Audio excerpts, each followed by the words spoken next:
This is 911. Do you have an emergency? Today on Rescue 911. Disaster pulls a family together.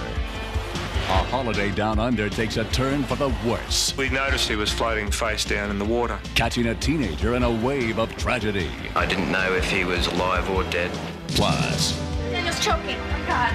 a mother's worst nightmare comes to life on Christmas. I'll never forget the look on his face. I'll never forget the look in his eyes. On Rescue 911.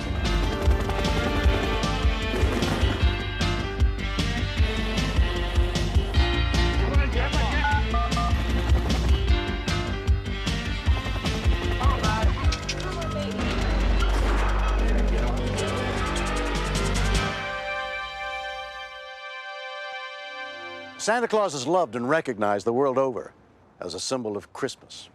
But as we grow up, most people stop believing in Santa's ability to affect our lives. After what happened in Queensland, Australia on Christmas Day in 1993, all the members of one family will never be too old to believe. Much of the footage was taped as the events unfolded on that December 25th.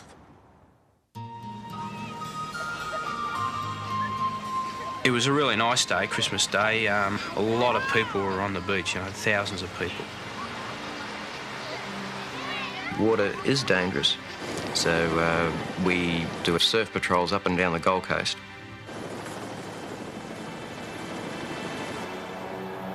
Alan Johnston was out on the water that day with his 3 sons. Christmas morning, we usually get up and open up our presents, and then we're trying to kill a little bit of time between then and lunch. We thought, well, that'd be an ideal opportunity to shoot a few more waves with the jet ski. 18-year-old Nat took over the ski, while his youngest brother, Garen, watched. We were having lots of fun, and my brother, Nat, got on, and, because Nat is a show-off. I said to Nat, I said, away you go, mate. Have a good time and just take it steady. There's no way you could think that anything on such a perfect day could go wrong.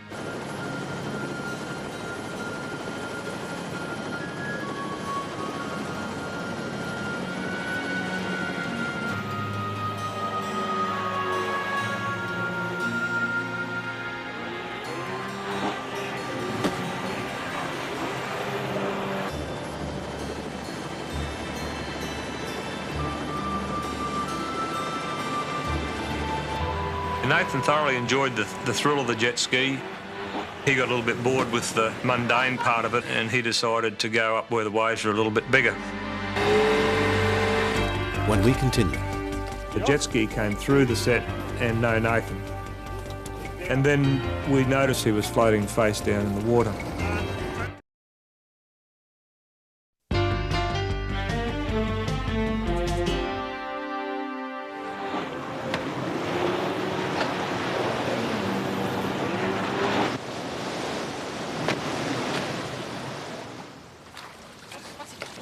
The jet ski came through the set and no Nathan. And then we noticed he was floating face down in the water. We thought they just fell off and was going to get back on, but he wasn't moving. As soon as we realised that Nathan was in trouble, I immediately put out a mayday call. I told them that we needed all assistance possible. I heard Travis screaming into Nat, saying to wake up, wake up. I was really scared because I knew that he was knocked unconscious. I looked up and I saw the helicopter coming along with Santa Claus dangling in midair. It was like someone above was looking at us on Christmas Day. It was an absolute miracle. It was a fluke. Westpac life-saving helicopter crewman Steve Leahy had heard Alan's mayday. I monitored a call over the air-sea rescue frequency that there appeared to be a jet ski rider in the water and possibly drowning. To celebrate Christmas, lifeguard Terry Gacci was on patrol 30 feet beneath the helicopter. There was no time to land on the beach and disconnect, so we ended up putting me straight into the water in the Santa Claus suit.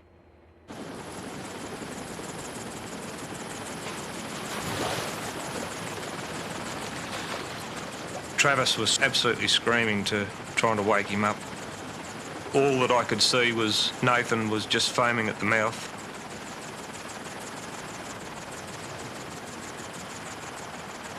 I managed to drag him straight into the boat and his face was dead.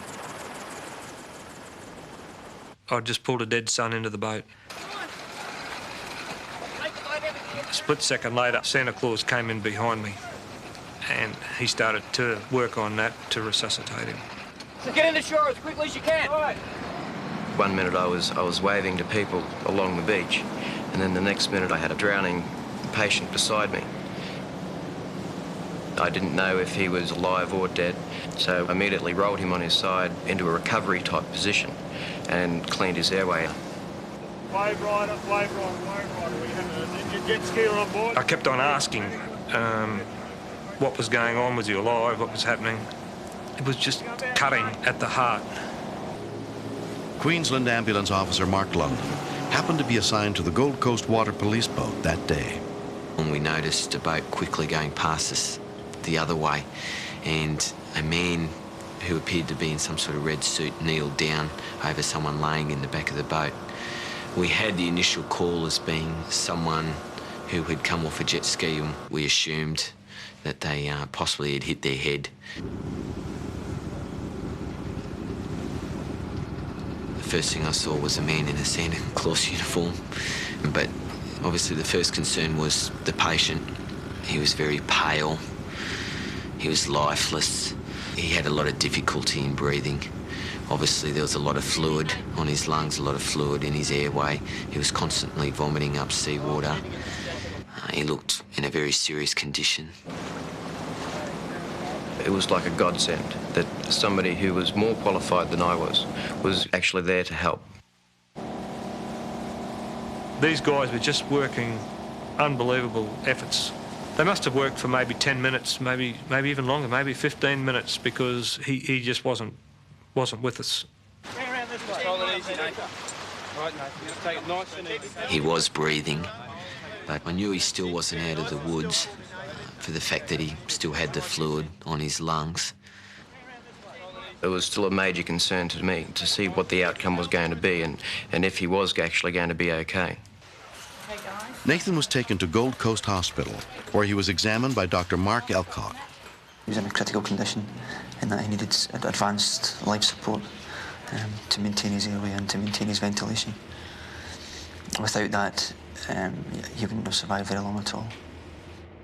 Mr. Johnson. Good to meet you. My name's Mark. We weren't given a real lot of hope as far as what his recovery rate might be. They didn't alarm us, but by the same token, they didn't lead us down the garden path either. Surprisingly, 18-year-old Nathan Johnston responded quickly and was released from the hospital the next day. Although he is eventually expected to fully recover, 9 months later, he is still regaining his strength. I don't think I could describe how lucky I feel. You look at life a totally different way.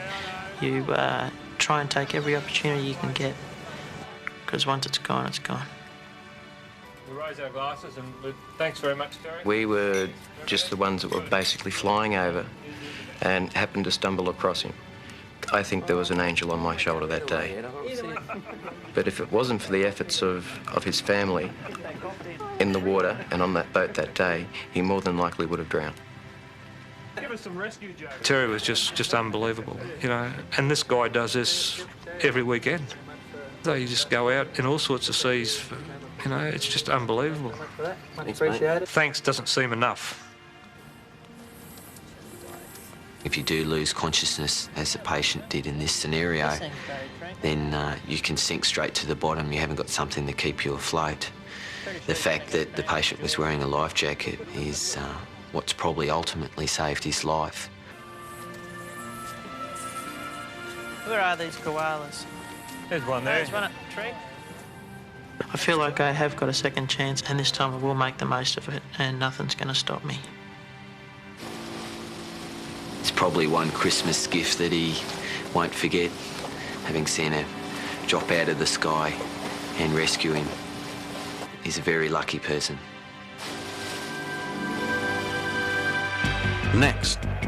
Being a child, not knowing what to do, And then an adult not knowing what to do either. It scared me.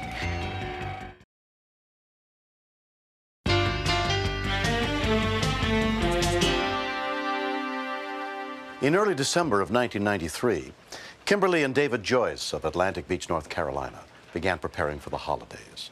Kimberly's twin brother and his family were staying with them at the time, and everyone was looking forward to spending the holidays together. But they could not know it would become a Christmas that none of them would ever forget.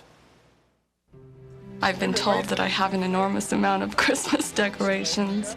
I like to totally decorate the house. I mean, I want it to be a Christmas wonderland for the kids. Kimberly's 9-year-old daughter, Melanie, was helping decorate, while her 11-month-old brother, Nathaniel, watched. I just love to have him around. To me, it seems like he loves everybody. I was told in 1988 that I would not be able to have any more children. But when David and I fell in love, we were able to have Nathaniel. He's our miracle baby. He's the baby I was told I'd never have. Nathaniel has a sensitive reflexor. It's where he easily gags excessively to the point of sometimes passing out. We decided to put the artificial tree up because we didn't want the pine needles all over the floor. With the real Christmas tree, Nathaniel could pick these needles and could swallow them, and they could get hung in his throat. Around 6 p.m. on December 9th, Kimberly's sister-in-law, Mary Miller, was preparing dinner.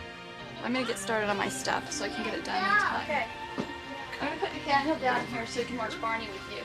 I vacuum the floor every day, sometimes a couple of times a day, because Nathaniel tries to eat everything that he can get his hands on.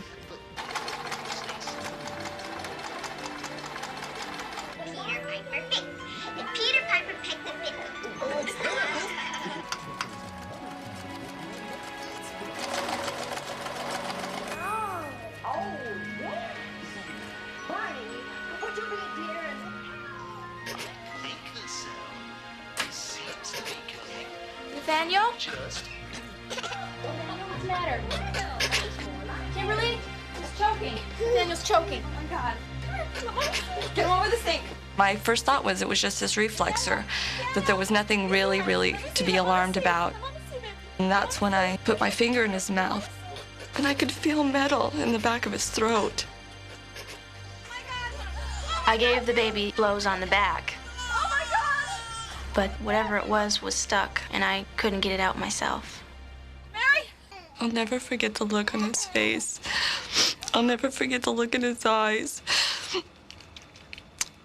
Would please help me, Mommy? And I couldn't help him. Atlantic Beach 911. Where is your emergency? 201. 201. My baby's choking. Ma'am, calm down. Atlantic Beach Police Dispatcher Pamela Hansen took the call. When people start screaming at you, your adrenaline level goes up. You know there's the possibility somebody's life is in danger. 201. Kimberly's twin brother, Henry, came in to help. Kimberly was very hysterical.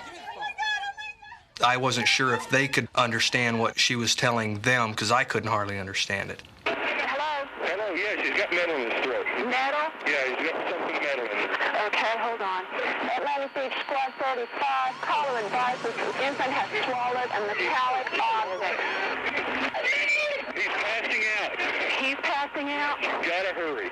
His eyes were swelling, his face was swelling. You're holding your baby and he's not breathing. They're coming. Squad 35. Subject is going unconscious at this time. At that point, my heart practically stopped, because when he's not breathing, that indicates possible death. Being a child, not knowing what to do, and then an adult not knowing what to do either, scared me. I loved him more than anything. Okay, how old is he? 12 months old. 12 months? You want somebody else to make you feel like that you're overreacting and that your child's not dying. You're just thinking that. But the look in their faces told me that it wasn't just me. What's he choking on? The first rescue worker to arrive was police officer Bud Sheldon. The emotions were running high. He was not moving at all. No breathing, no crying, nothing. His chances of life were starting to falter. So I flipped him over onto his stomach and gave him a couple of back blows. Who's crying? Who's crying? Everybody. No, I hear a baby crying. He's alert. Okay, he's not unconscious now? There's something in his throat. It's cutting his throat. He was actually trying to throw the object back up, but he was just throwing up a lot of blood. I couldn't imagine what he had swallowed that cut him. He's not unconscious. They should be there now, sir. They're here. Okay, bye. Okay, good. What we got? Within 4 minutes of the call, Atlantic Beach EMS arrived, including EMT and Murdoch. Because the baby's airway is small, even though there was air going past the object at that time, there was no assurance to us that, whatever it was would not close it off again.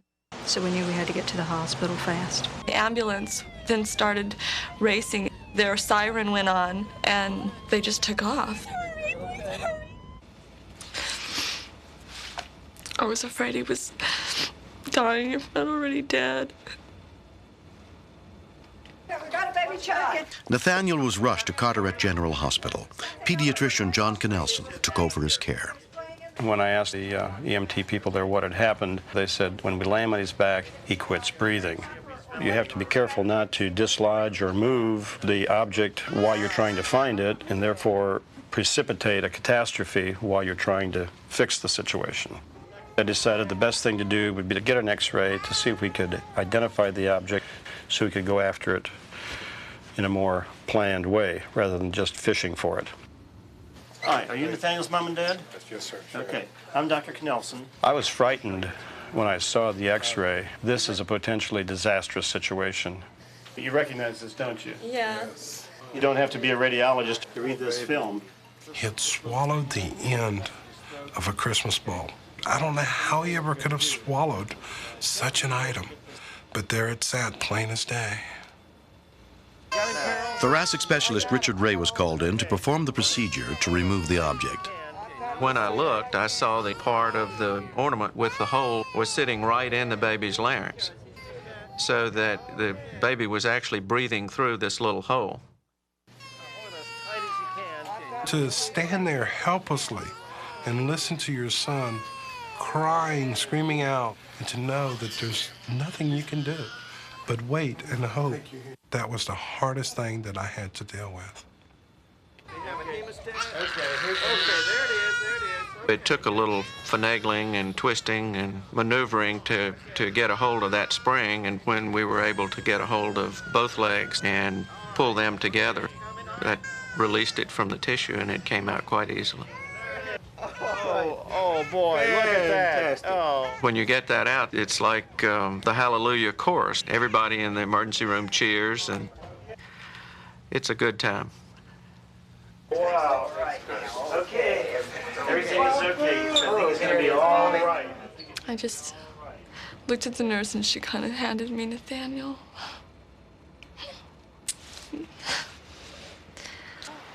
Nathaniel was released from the hospital the next day without any permanent injury.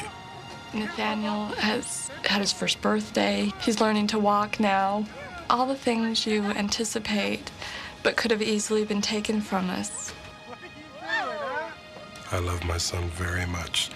And I wish there was some way the police, the ambulance people, the physicians could realize the appreciation we feel. And I am deeply indebted to all of those that were involved. Nathaniel! If the mother had not dialed 911, the baby might not be here today.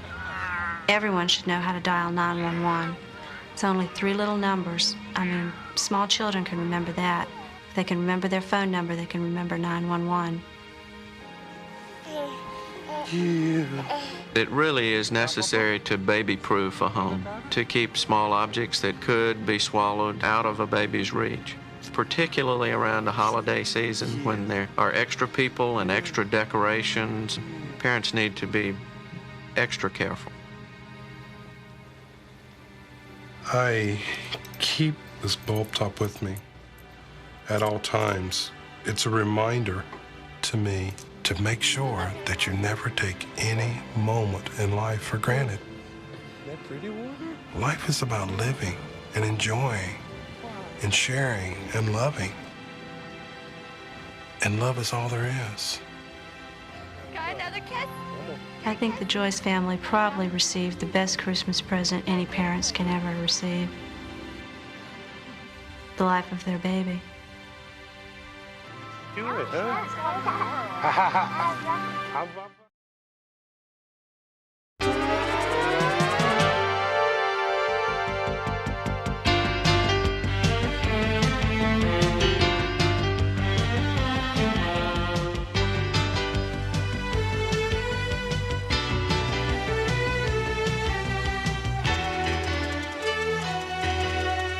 Mr. Shapiro, step out of the car, please.